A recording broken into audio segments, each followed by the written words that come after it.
and gentlemen, it is Colbert Tech Repair. We get everything tech news, gaming, and nerd related, and today we are doing a $600 gaming computer build.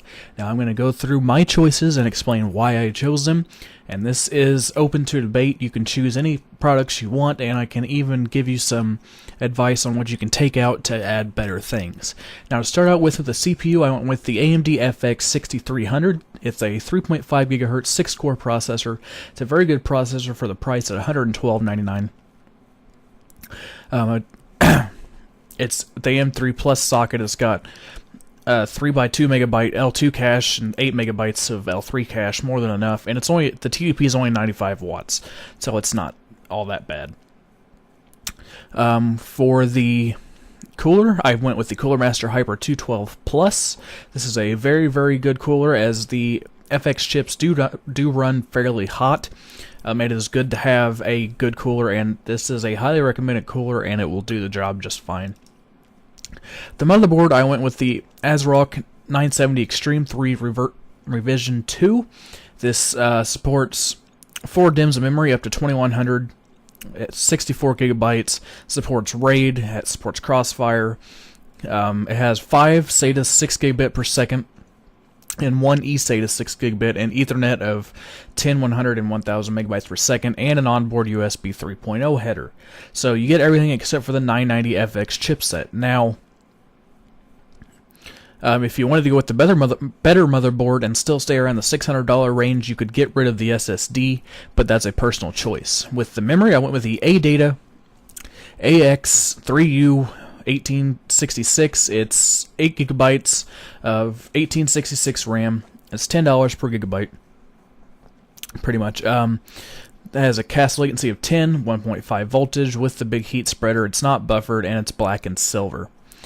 My SSD, I went with the Kingston SV300, also called the SSD Now. This is what I have in my main rig, and it works just fine. I have no problems with it, and it's a very good price to performance for an SSD. For our main storage, I went with 1 terabyte, the Seagate Barracuda. It's a good standalone drive. I've used it in many builds. For the graphics card, we went with the XFX Radeon R9 270, 2 gigabyte Core Edition graphics card. You can get this at NCIX for $140, which is very, very cheap. It's only, I think, it's like $10 or $20 more than the 750 Ti, but you get 30% better performance than the 750 Ti from NVIDIA. So I went with the R9 270 to stay with a mid to high range graphics card. If you want to, you can remove, like I said, the SSD and get a better graphics card, or remove the SSD and get a better motherboard, but that is personal choice. For the case, I went with the Rosewell Challenger. It seems to have quite a bit of storage. It has a lot of fan support. You can put 2 fans on the side for more fan flow, and it has places you can put fans in the top, and of course the front. And I like the mesh design. Overall, it's a nice little case for a mid tower, and it comes in pretty cheap at around $50. And the power supply, I went with the Thermaltake Smart 750 watt 80 plus bronze. I went with 750 watts just for expandability in the future. If you wanted to get a second graphics card, you wouldn't have to go out and buy a brand new power supply. I have used Thermaltake power supplies, and they are not bad power supplies. They're not top of the line by any means, but this is a semi-budget gaming build. Now, in a later video, I might go over a Uber build, and so you can see what my choices would be there, but this is just for $600. So you can do it the way I did, like I said, or you can get rid of the SSD and go with a better motherboard. Let's remove the motherboard, and let's see if we can get a motherboard with the 990 FX chipset and still get around the same price.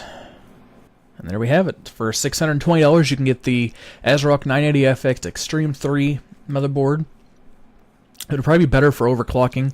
This actually supports less RAM at 32 gigabytes, but it does support RAID, SLI, Crossfire, everything. So it would probably be a better overclocking board. Plus, you get the 990 FX chipset instead of the 970 chipset, which is better. All right, guys. If you have any questions about this build, or what you would do with $600, what you would build, let me know down in the comment section down below. I'd like to hear your feedback, and we can talk about it. If you liked, give it a like. If you didn't, feel free to give me a dislike. You can find me here on YouTube. You can find me on Twitter at TankoBear92, and you can find me on Facebook at facebook.com/ColbertTechRepair. See you guys next time.